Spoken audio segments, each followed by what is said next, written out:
Bonsoir Facebook, ici Fouzia Barnas sur sa page personnelle. J'espère que vous allez bien, que vous avez passé une excellente journée, un très bon week-end.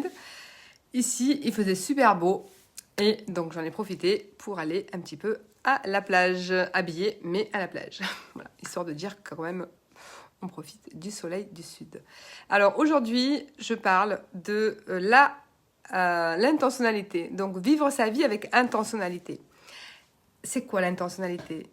C'est l'inverse de vivre sa vie, de faire des choix par dépit, de faire des choix par défaut et de se laisser vivre et de cheminer un petit peu au gré du vent et un peu en naviguant à vue.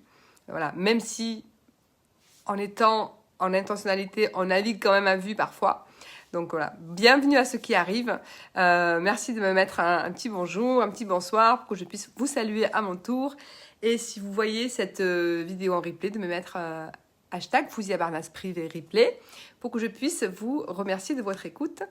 Et comme je suis connectée de plus en plus avec des personnes nouvelles, si vous ne me connaissez pas, donc je me présente rapidement.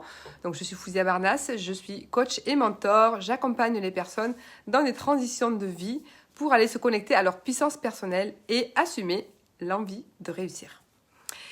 Parce que c'est ça vraiment. C'est assumer cette envie de réussir. Qu'est-ce qui fait que les gens, ils n'ont pas forcément la réussite qu'ils ont envie d'avoir? Ils font du développement personnel. Ils savent faire les choses. Ils savent ce qu'il faut faire pour réussir. Il y a un petit blocage. Il y a un petit grain de sable un petit caillou dans la chaussure. Ça, c'est l'intention. Vivre sa vie vivre sa vie avec intentionnalité, c'est aussi assumer cette part de vous qui a envie de réussir, qui a envie d'être à la lumière, cette part qui a envie de grandir, de se régaler, de vivre heureuse, d'être épanouie, d'avoir le business qu'elle veut, d'avoir la somme d'argent qu'elle a envie d'avoir. Vivre sa vie avec intentionnalité, c'est régler ici sa boussole intérieure, focus vers vos objectifs. Quoi qu'il arrive, quoi qu'il en coûte, restez focus sur vos objectifs.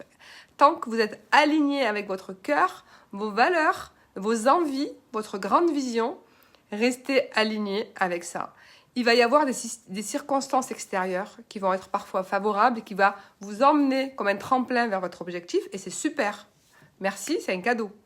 Parfois, il y aura des cadeaux mal emballés. Il y aura des circonstances extérieures qui vont être un peu plus compliquées, un peu plus difficiles, parfois qui vont se répéter, et parfois qui vont se prolonger. Et ces circonstances extérieures-là ne doivent pas faire que votre projet, c'est un pari. Votre projet, c'est pas un pari. Votre projet, c'est un investissement. Que votre projet, ce soit un projet financier, un projet investissement immobilier, investissement dans la crypto-monnaie, un projet professionnel, une reconversion professionnelle, même un couple, ou améliorer votre situation financière ou votre santé, vous améliorer sur votre bien-être, votre corps. Il y aura des circonstances extérieures qui vont arriver parfois et qui vont vous mettre des petits bâtons dans les roues. Il ne faut pas laisser ces circonstances-là venir saboter votre projet. Votre projet, il est tellement grand, il est tellement noble qu'il ne peut pas être menacé par des choses de la vie. Parce que c'est la vie, ça, en fait.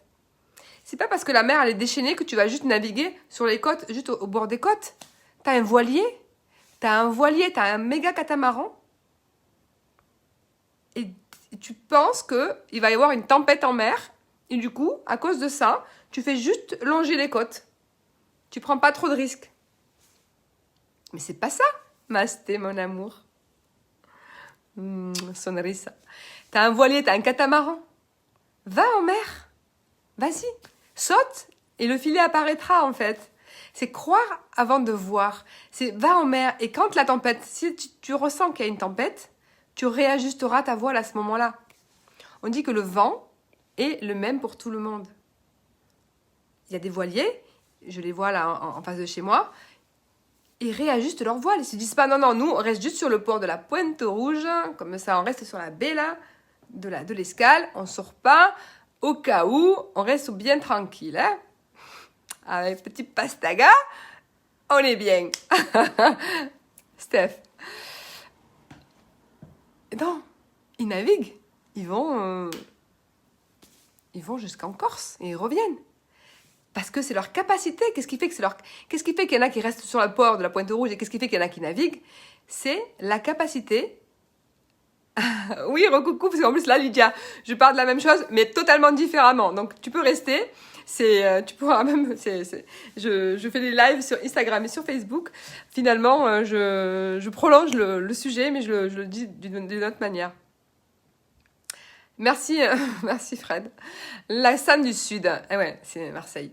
Donc, ce que je veux vous dire, c'est que votre vie...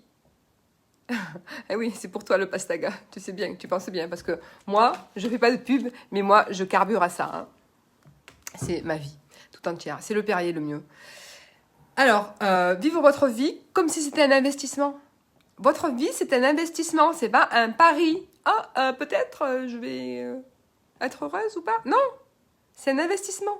L'investissement, c'est un investissement d'argent, un investissement de temps, d'énergie, de coaching, de formation, d'apprentissage, de calibration.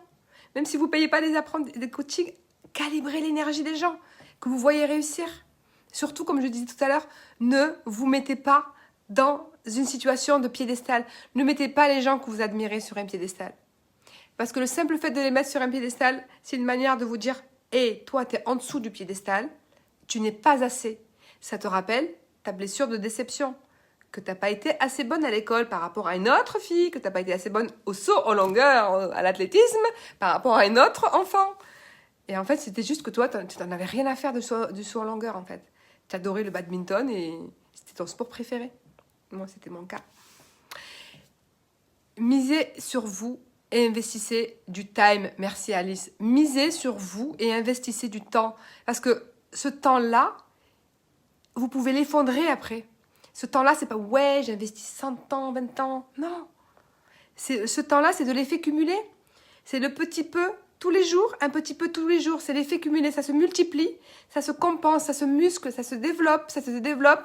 À un moment donné, ça fait paf, ça explose. C'est comme la pompe à eau. Tu pompes, tu pompes, tu pompes, tu pompes là, et ça explose. Alice. La pompe à eau, tu pompes, il y a rien de visible. Tu vois rien, tu crois juste que ça va jaillir. Et tu pompes. Si tu t'arrêtes en plein milieu, l'eau redescend. Tous les efforts que tu as fait descendent. Alors que la pompe à eau, tu pompes, et tu n'arrêtes pas jusqu'à ce que tu vois les choses exploser. Là, on dit, vous savez ce qu'on dit? Qu'un avion, quand il décolle, c'est là, au tout début du décollage, il va le plus lentement, le plus difficile pour lui pour décoller, et c'est là où il dépense le plus de kérosène, et c'est là où il va le plus lentement, et c'est le plus dur pour lui. Mais une fois qu'il est arrivé en haut, c'est ça l'effet cumulé. L'effet cumulé, c'est ça, c'est dur. Puis après, une fois que c'est facile, une fois que votre esprit a été musclé, votre mindset s'est habitué à naviguer, à réajuster et à continuer à avancer, ben, l'avion, en fait, vitesse de croisière, c'est là où il va le plus vite. Une fois qu'il a dépassé les nuages, c'est là qu'il va le plus vite et c'est là qu'il dépense le moins de kérosène. En fait. C'est ça l'effet cumulé. L'effet cumulé, c'est que petit à petit, les choses, elles vont se mettre en place. Vous écoutez quelque chose, ça vous déclenche, ça vous fait pas plaisir, ça vous dit, ah, mais qu'est-ce qu'elle dit, celle-là, mais pourquoi elle dit ça? Mais elle se prend pour qui? Puis je reviens à l'écouter le lendemain, bon, peut-être elle n'avait pas finalement. Et puis j'entends par une autre fois, ah oui, en fait, c'est ça qu'elle voulait dire, ok. Et pourquoi pas? Et si ça marchait? Et si ce qu'elle disait, c'était pas idiot? Et si ça marchait? Même si ça marche pas, ça marche pour elle, mais ça marchera pas pour moi. Et si ça marchait? Et si ça marchait? Et si tu croyais que ça marchait? Et pourquoi pas? Toujours on me dit, et pourquoi tu fais ça? Et pourquoi pas? Mais quand même, tu risques de tout perdre, ou pas? Mais quand même, tu risques ou pas? Ou pas? Ou pas? Ou pas? Ou pas? Ou pas? Le marsupilami, ou pas? Ou pas? Ou pas? Moi, je me dis qu'il y a deux voies dans la vie. Il y a la voie de l'éloignement de la souffrance et la voie du rapprochement du plaisir.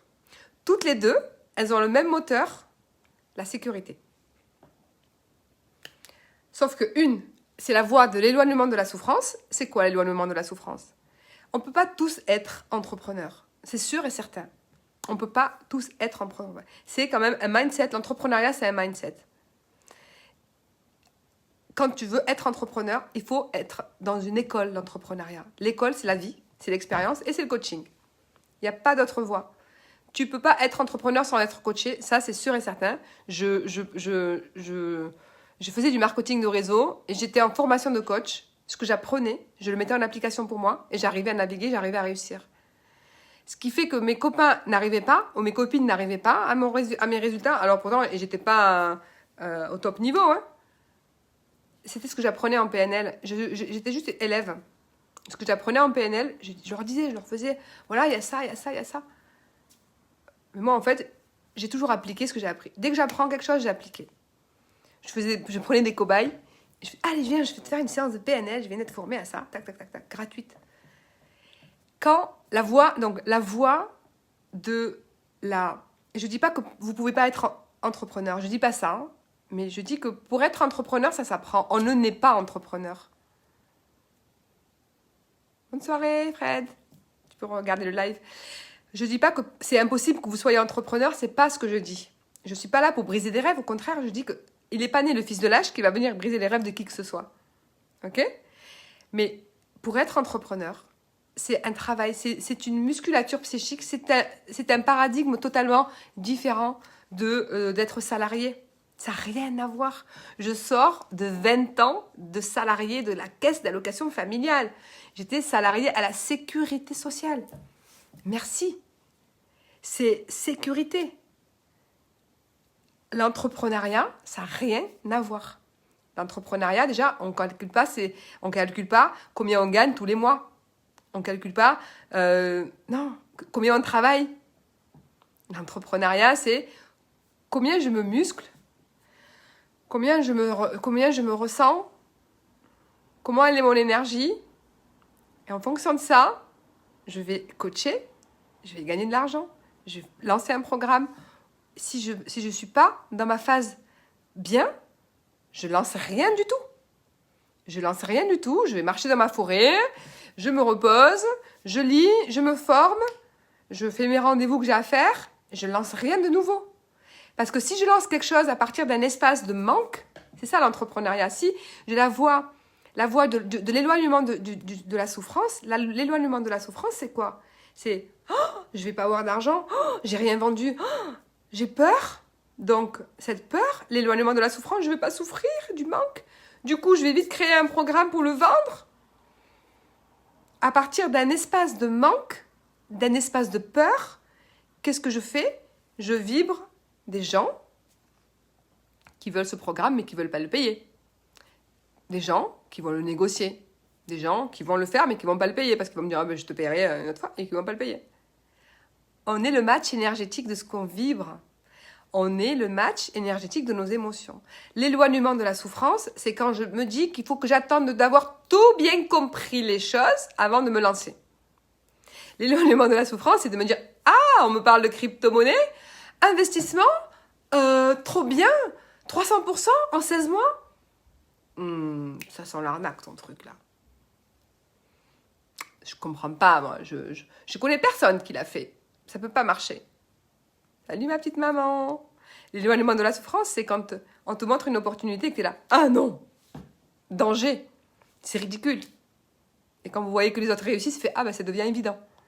L'éloignement de la souffrance, c'est quand vous attendez une preuve évidente pour faire les choses. C'est que vous attendez l'évidence pour faire les choses. Et ça marche pas toujours, ça. C'est à un moment donné, il faut avoir l'intentionnalité avec l'engagement et la confiance et y aller. Et y aller. Et l'univers, il te dit, laisse-moi t'aimer, je t'aimerai plus. Saute et je te saute et le filet apparaîtra. C'est dur à comprendre quand même ça. Hein. Je le sais, c'est dur à comprendre. Voilà. Saute et le filet apparaîtra. Moi, j'ai une de mes amies, la Stéphanie, elle est sur le groupe. Elle est là. On a un code.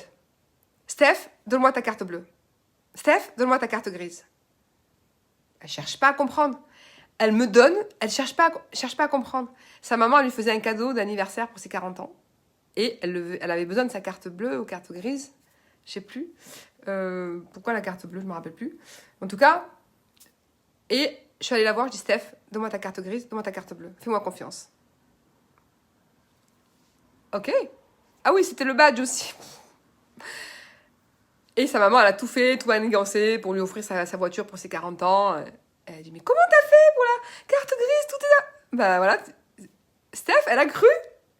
C'est quand même exceptionnel. C'est quand même une expérience exceptionnelle. Voilà, je mets cette parenthèse-là, mais c'est juste merveilleux. Quand tu es donc dans la voie de l'éloignement de la souffrance, c'est cette part de toi qui a toujours besoin de vérifier que ça existe, que ça marche, que ça a marché pour toi, que tu vas tout calculer, que tu vas demander des renseignements à Pierre, Paul, Jacques. Tu vas demander des renseignements à des gens qui n'ont même pas eux-mêmes. Eux-mêmes, ils ne sont pas inspirants. Eux-mêmes, regarde-les. Ils n'ont pas pris de risques dans leur vie. Ils ont des peurs. Tu vas demander à des gens qui ont encore plus peur que toi. Et qu'est-ce qu'ils vont te dire? Ils vont t'enterrer tes rêves. Et il y a le rapprochement du plaisir. Le rapprochement du plaisir, c'est la vibration, c'est un élan. C'est waouh! Pourquoi pas? Ah ouais, elle a fait? Pourquoi pas? Moi aussi je veux. Waouh, maman, je le veux cet appartement! Tu vas me le vendre! C'est waouh, pourquoi pas? C'est ça, c'est cette vibration du désir. Quand vous êtes sur la vibration du désir et que vous voyez quelqu'un qui a l'objectif que vous avez envie d'avoir, qui a l'attitude que vous avez envie d'avoir, calibrez-le. Calibrez-le. Elle a rien de plus que vous, il a rien de plus que vous. Il a juste l'envie d'un enfant de 4 ans. Mon petit neveu Mathias, il dit à sa maman, alors aujourd'hui, comme il fait beau, eh ben maman, on va aller au petit Carrefour Market, on va acheter des tomates cerises, du blanc de poulet, des petits morceaux de pain et des Sun Capri Sun, et on va acheter ça. Et puis on va aller au petit parc qu'il y a juste à côté. Et comme il m'a téléphoné et tout, j'ai dit, ah ben vous viendrez chez moi. Et elle dit, oui maman, on ira aussi au parc de Tata Fouzia. Et puis si tu veux, tu viendras avec nous. Tout est possible pour lui. Sa mère, c'est le chauffeur en fait. Elle dit, oui Mathias, si ta mère elle vient quoi. Et les enfants, ils n'ont pas de filtre. Tout est possible pour eux en fait. Tout est possible. Et c'est ça, le rapprochement du plaisir, c'est de te dire, mais ouais, j'ai envie de ça. Et tu sais, si tu as envie de faire quelque chose et que tu as un frein, c'est que tu n'assumes pas de réussir. Tu as peur, comme le voyage du héros, j'expliquais tout à l'heure, tu as peur que quand tu vas réussir, les gens ne te reconnaîtront pas. Tu as peur de t'éloigner de ce que tu aimes. Tu as peur que les gens que tu aimes te rejettent. Tu as peur aussi de prendre la grosse tête et de te dire, mon Dieu, qu'est-ce qu'il arrive si jamais je réussis? Moi, j'ai mon amoureux. C'est quelqu'un que j'ai rencontré il y a 20 ans de ça. Mais en fait, on se connaissait de notre ancien travail. Et là, on s'est retrouvés, mais totalement par hasard. Je suis tellement contente que de le connaître d'avant, parce qu'il y a une part de moi qui dit, moi, je vais être millionnaire et le mec que je vais avoir, il va être avec moi par intérêt. Eh ben non. Lui, là, au moins, il m'a rencontré, il m'a connu avant, il me connaît maintenant, et quand je serai millionnaire, il sera avec moi parce qu'il m'aimera pour moi. Mais ça, c'est une part de moi qui a à l'intérieur de vous aussi, cette part qui dit, ouais, mais si je réussis, parce que moi, je vise le million, mais vous n'êtes pas obligé de viser le million. Chacun vise à la mesure de ses valeurs. Ok? Moi, je suis une Marocaine. Il faut que ça brille. Voilà. Il faut que ça soit youhou. J'ai une étoile dans mon drapeau. Là, je pars un peu en vrille. Hein. Et qu'est-ce que je disais avant de me dire des bêtises? Il y a cette part de vous, cette part de moi qui a peur de réussir. Elle est là en vous aussi. Moi, je l'ai travaillée. Et derrière cette part-là, il y avait... j'ai peur, en fait, que demain, quand je vais réussir, j'ai peur que mon entourage ne me reconnaisse pas. J'ai peur qu'ils ne m'aiment pas. J'ai peur de ne pas avoir assez de temps pour passer du temps avec eux. J'ai peur de changer de monde. Mais en fait, non. J'ai toujours changé. J'ai toujours évolué.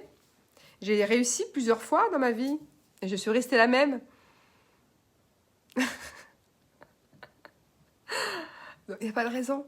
Donc, si à l'intérieur de toi, il y a une part de toi qui dit « J'aimerais bien me mettre à la lumière, je fais un business, mais je voudrais réussir, je voudrais grandir, je voudrais m'expanser. » Mais j'ai peur. On a plus peur de sa propre lumière que de l'échec. On a plus peur de sa propre lumière que de l'échec. Vous vous rendez compte? Parce que l'échec, on se dit, au pire, je reste comme je suis, quoi. L'échec, ouais, on connaît. On a connu des échecs. Et puis on reste humble, modeste. On confond tout, là. Quand tu réussis, tu restes humble, hein. Tu peux réussir en restant humble, tu peux réussir en étant modeste. Quand tu réussis, moi, quand je dis je vise le million, au pétard, maman, oui, c'est je vise la millionnaire humaine en moi, qui a un grand cœur, qui a une contribution pour le monde encore plus énorme, parce que moi, je voudrais rétablir les égalités. Je voudrais rétablir la justice.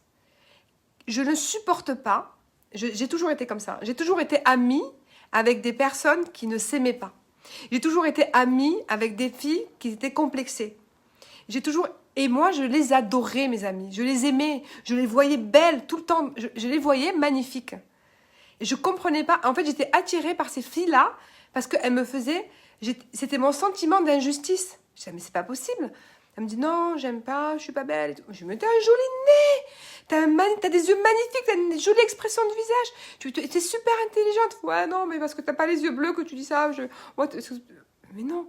Moi, toutes mes amies, moi, j'ai aimé tous les gens que j'ai eu autour de moi et je les ai trouvés beaux et belles et j'étais sincère avec elles et j'avais toujours envie qu'elles me voient, qu'elles se voient comme je les voyais moi. Je supporte pas les injustices, je supporte pas les inégalités. Quelqu'un qui dit non, mais moi, j'ai pas confiance en moi, ben, moi, je le prenais quand j'étais à l'école, je faisais mes devoirs et j'aidais ceux qui disaient qu'ils étaient nuls parce que je supportais pas. Je supportais pas. Je supportais pas qu'on puisse se dire je suis pas capable de. Mais ça vient de mon programme intérieur, comme je disais. Quand je suis née au Maroc, on m'a cassé le bras à la naissance. L'obstétricien, il n'a pas su s'y prendre. Il m'a cassé le bras. Mes parents, en fait, ils étaient traumatisés. Donc, ils m'ont réparé le bras, ils m'ont fait soigner, etc. Mais pour eux, j'étais incapable de pouvoir porter les cartables, de pouvoir faire le ménage, etc. Donc, j'allais chez mes tatas, les voisines, vous vous rappelez, hein, ceux qui me connaissent, pour aller faire tout le ménage. Et je me disais, mais je suis capable, en fait. Je suis capable. Donc, moi, dès que j'entends quelqu'un qui dit, moi, je suis pas capable de ça, dans ma tête, c'est comme un garçon. Une mission, c'est de te montrer que tu es capable. Et je pense qu'après, j'ai voulu être assistante sociale parce que je me suis dit, je vais aider les gens. J'ai atterri à la CAF. D'abord, je suis dans les assurances. Bref, pas pour faire 36-15 ma life, mais moi, je veux améliorer l'humaine à l'intérieur de moi pour que cet être humaine puisse grandir, avoir un cœur encore plus pur, être en alignement avec qui elle est, pouvoir inspirer le maximum de personnes, pouvoir aider le maximum de gens. Et oui, le million, pourquoi pas, maman? Pourquoi pas? Est-ce que c'est normal quand on dit qu'on veut être millionnaire de dire « Ah ouais? Mais non !» Ce qui n'est pas normal, c'est cette réaction-là, en fait. Mais cette réaction-là, je l'avais moi aussi. Cette réaction-là, je l'avais moi aussi. Non, mais attends, t'abuses, c'est bon, qu'est-ce que tu vas faire avec ton million? Et pourquoi? Et pourquoi pas? Et pourquoi pas, en fait? Voilà, ça restera mon pari. C'est mon challenge de 365 jours. Ben, je reverrai cette vidéo. J'ai la notée, celle-là. Bon, avec un drapeau marocain, avec un drapeau. Mon drapeau, il a une étoile. Voilà. Donc, vivre sa vie avec intentionnalité. Ce que j'ai envie de vous, pour boucler la boucle, c'est votre vie, c'est un investissement. Vous aurez un retour sur investissement. C'est pas un pari. Votre vie, c'est pas un pari. C'est pas je parie ou je parie pas, pile ou face. Non. Votre vie, c'est un investissement. Vous investissez du temps, de l'argent. Vous investissez de l'engagement, de l'émotion. Magic Money, c'est le programme qui court en ce moment, sur lequel on travaille, sur le mindset. On travaille justement de se libérer du regard des gens. On muscle la confiance en soi, on muscle l'estime de soi. On est en train de travailler justement petit à petit pour aller travailler sur sa valeur, la valeur de son temps, comment mettre des limites pour ensuite être aussi dans la réceptivité, assumer de recevoir, assumer de briller, assumer d'être dans la lumière, d'assumer d'être dans la légitimité, parce que tu es né digne et rien n'a changé. Tu es né légitime et rien n'a changé. Ce sont que des histoires qu'on t'a racontées, c'est des circonstances extérieures polluantes que tu as reçues, ça, tu peux les couper. C'est des prophéties qui ne t'appartiennent pas. Tu peux devenir ta propre prophétie, tu peux, toi, changer le cours de l'histoire. J'ai envie de croire. À quoi tu as envie de croire? Écris sur un papier. J'ai envie de croire que je suis digne de réussir. J'ai envie de croire que c'est possible pour moi aussi. Lydia, je te le promets, je vais le faire. Je vais le faire. Je vais le faire, tu sais pourquoi? Je vais le faire pour vous montrer que c'est possible. Et moi, tu m'arrêtes pas. Hein. Inarrêtable. Là, il y a mes sœurs qui regardent ces lives tous les jours, ma famille, mes amis, tout le monde qui me connaît. C'est mon chéri, tous là, je vais le faire. Il n'y a pas d'autre option pour moi. Ce que j'ai voulu dans la vie, c'est ce que vous a, je travaille pour l'avoir. Attention, hein. Mais j'y vais. J'y vais et j'entraîne dans mon sillon ceux qui veulent me rejoindre. Hein. C'est simple. Là, Magic Money, ça fait 3 lives qu'on a fait. Il y en a 9 en tout, donc on en est à un tiers. Je reçois des messages tous les jours des personnes qui ont restauré leur image d'elles-mêmes, leur estime d'elles-mêmes. Une personne qui dit « Je me regarde dans une glace et je me souris pour la première fois ». C'est une personne qui se détestait. Peu importe. Mais ça, pour moi, c'est le plus beau des cadeaux. Quelqu'un qui me dit « Je vais bien, je dors bien, je me rends compte de ma valeur, je me rends compte de mes choix, je vois les choses beaucoup plus clairement ». Pour moi, c'est les plus beaux retours que je suis en train de faire. Magic Money, c'est un programme qui est là. C'est un programme qui a changé ma vie. Ce n'est pas qu'un programme de coaching, c'est un programme de mentorat. Le mentorat, c'est quand ce que j'ai appris, je l'ai intégré et du coup, je le partage. Je le partage comme des nectars de Fousi à la tornade de bonheur, elle embarque ceux qui sont prêts à prendre le parti et y arriver. Tu l'as écouté, ma chérie, ton hypnose, j'espère. Ah non, mais la tornade, mais c'est ça. Ma chef m'a appelé ma tornade. La tornade, mais j'embarque. Hein. Faut embarquer avec moi. Embarquer. Il y a mes amis là qui doivent être avec moi. On était en croisière. Il y a 3 ans, on était en croisière. Écoutez bien. On faisait de la salsa, on faisait la croisière et on faisait toutes les îles grecques. Et le bateau, il s'est arrêté pour y aller. Il s'est arrêté à Gênes. À Gênes, il faisait la journée. On a dit... Moi, j'ai regardé Gênes, j'ai dit « Ah, il y a les 5 terres !» J'avais été déjà 3 fois. La première fois, j'avais fait les randonnées entre les villages à pied. La deuxième fois, c'était fermé. Donc, je l'avais fait en petit train. Et la 3e fois, avec ma Steph, on avait fait le petit train et un peu la randonnée. Et là, la 4e fois, on était à Gênes. Je veux le faire. On va aux 5 terres. Qui me suit? Oh non, mais enfin. Il était 7h du matin. Je dis « Le train, il est à 7h30. » Non, on va pas pouvoir y aller en une journée, aller aux 5 terres et revenir, le bateau ne va pas nous attendre. Moi, j'y vais, on y va. Et en plus, je vous explique, on va le faire en bateau, parce que pour moi, c'est la 4e fois. Je vais faire les 5 terres depuis la mer. Mais c'est impossible, ça va coûter une blinde, etc. Écoutez bien, on s'est retrouvés à la gare. Il y en a qui ont dit oui, il y en a qui ont dit non. On s'est retrouvés, il y en a qui nous ont suivis. On va acheter les tickets de train. À la borne, le train était full, c'était plein. Ah ben on n'y va pas. Je fais non, on va sur le quai, on prend le train. Et s'il y a un contrôleur, on paiera le billet. À l'intérieur, on parlera en français et en anglais. On dira qu'on n'avait pas vu la borne. Et là, on y va, on n'y va pas. On y va, on n'y va pas. En plus, on y va. Et on a eu de la chance parce que d'habitude, les trains, il y a la barrière. Si t'as pas le billet, tu passes pas. Là, c'était à Gênes, on arrive au quai. On prend le train. Là, on rencontre un contrôleur. Il y avait plein de places. Le train était vide. Le contrôleur, il nous achète, il nous vend nos places. On arrive aux 5 terres. Et moi, je dis, alors, attendez, je veux qu'on le fasse en bateau. On arrive aux 5 terres, on fait le premier village, Monterosso. On descend, on va au port. Et là, je vois un pêcheur qui revient de sa pêche. Et moi, j'adore siffler. J'ai appris à siffler quand j'étais jeune. J'ai sifflé, je fais « Ouais, super! Vous allez nous emmener te promener! Je voudrais faire les 5 terres pour la 4e fois! Je vais le faire en bateau, j'ai fait la première fois! » Et le mec, je lui racontais ma vie en français. C'est ça. Vous emmenez en bateau, on est 8, on vous donne 100 € et c'est bien pour un aller-retour. Le mec, il a juste compris que j'étais excitée. Il a entendu 100 €. Il a dit oui. Attendez, il a enlevé tous les filets de son bateau et il nous a emmenés. Mais mes amis m'ont dit, mais là, je sais que s'il y a Alino, Julie, Aurélie, Anthony, Carla, qui c'est qui Oh, Florian. Je sais plus combien on était. Si vous êtes sur ce live et que vous voyez ça, mettez une confirmation, je vais vous taguer de toute façon. Je vais vous taguer. Impossible, ça ne marche pas, ça n'existe pas. On a fait le truc en bateau. Il nous a amenés au village d'à côté et on a fait les 2. Je crois qu'on en a fait 2 et après on a repris les petits trains. On a repris ensuite le train du retour alors que toute la croisière, ils sont allés à Gênes, à Portofino. Ils faisaient les lives et nous on était en live. Hey, on est aux 5 terres. Ils disent non mais c'est pas possible les 5 terres, c'est pas possible, on vous croit pas. On était en live aux 5 terres et du coup, quand on est revenu au bateau, on était trop dans le train du retour.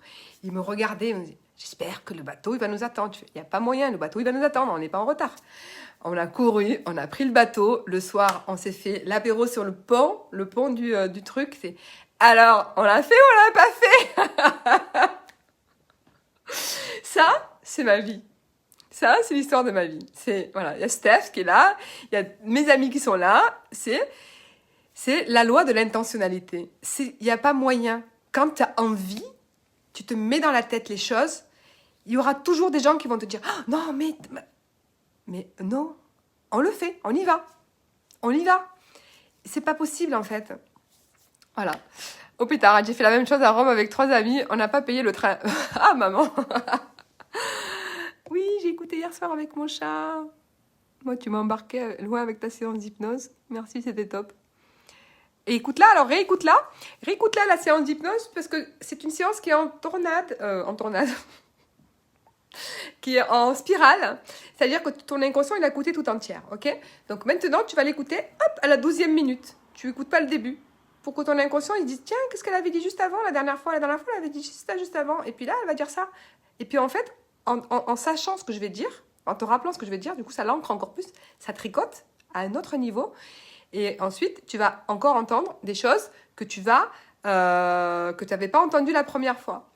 Et la fois d'après, tu l'écoutes, mais tu écoutes que les 10 dernières minutes, tu vois? Parce que les 10 dernières minutes, c'est toute l'intégration. Pour que ton inconscient il puisse se dire « Ah ouais, qu'est-ce que c'est qu'elle dit ?» Parce que quand je te dis oui, les apprentissages, ton inconscient transmet à ton esprit conscient tous les apprentissages de cette séance. Ah, mais c'était quoi les apprentissages déjà? Ça te rappelle les idées, ça te rappelle les idées, les découvertes, les apprentissages. Il y a des choses que tu n'avais pas encore découvertes jusqu'à maintenant. Et tu fais, ah, c'est vrai. Et puis ça ouvre des fenêtres. Ça ouvre des fenêtres. J'adore. Oui, c'est moi la tornade, je ne peux plus de mots. Voilà, là je vous explique. J'avais m'étais douchée, j'ai fait une journée crevée. Je m'étais douchée, je me suis maquillée pour vous parce qu'en fait j'avais des cernes jusque-là parce que quand je me lave les cheveux, j'ai les yeux rouges. Et là, du coup, je vais me démaquiller et je vais aller me coucher. Mais je n'ai pas sommeil puisque je suis excitée à cause de vous. Ah non, c'est pas à cause de vous. Voilà. Donc, la loi de l'intentionnalité. Là, maintenant, je vais écrire mes intentions pour la semaine à venir. Mes intentions, parce que je vais faire une retraite. Jeudi, je pars faire une retraite chamanique pour 4 jours. Voilà. Et donc, je vais écrire mes intentions de retrouvailles avec moi-même. Merci Lydia. Je te fais des gros bisous. On s'écrit en privé. Merci Clo-Clo, merci Etancha, gros bisous maman. Coucou Masté, je t'aime. Ah, c'est là.